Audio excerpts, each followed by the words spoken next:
Those against say no. I think the ayes have it. Senator Siewert, you wish to move a motion to take notice? Yes, I do, Mr Deputy President. I wish to move a motion to take notice of the answer from Senator Fifield to my question on the earn and learn measures and the impact they will have on young people. During estimates, I asked a series of questions in a number of estimate committees around this particular measure, and it became fairly obvious that there wasn't a lot of the detail had been worked out about how this was going to operate, or thought given really to how it will impact on young people, other than saying, well, we know it might have an impact, so we'll provide some emergency relief funding of $229 million. Now, when I asked in estimates how this would operate again, there wasn't a lot of detail about how it would operate. Hence my question today about how emergency relief provision would apply to young people. It's an admission, of course, that this is going to have a fundamental impact on young people being dumped off Newstart or youth allowance onto no income support at all for 6 months or potentially more. What impact is that going to have on people? It is going to have a devastating impact. And when I asked about how that emergency relief would be provided, we couldn't be told. When I asked today, would it involve food vouchers, the government specifically would not rule that out. That is taking us down the line of the American so-called social security process over there.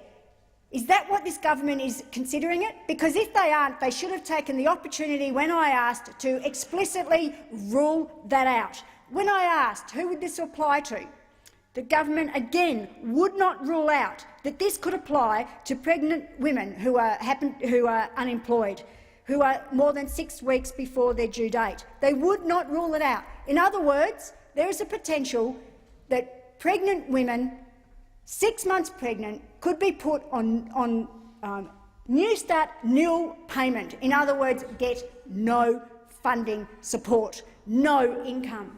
When I asked around a couple, unemployed couple with children under the age of 30, would only the principal carer will be exempt from this, not the other person. So therefore you could have a family of, what, 2 adults, couple of kids, living on no income.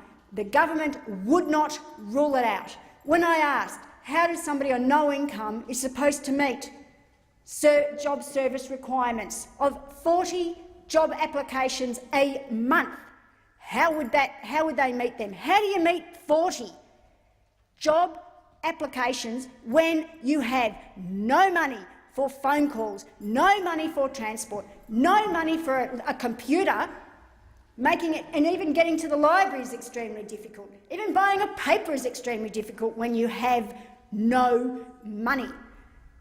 What will happen? Will they also, if you don't meet that magic 40 number, do you then get a compliance requirement, which adds another month to your sentence of, because that's what it is. This government is sentencing young people, condemning them to poverty.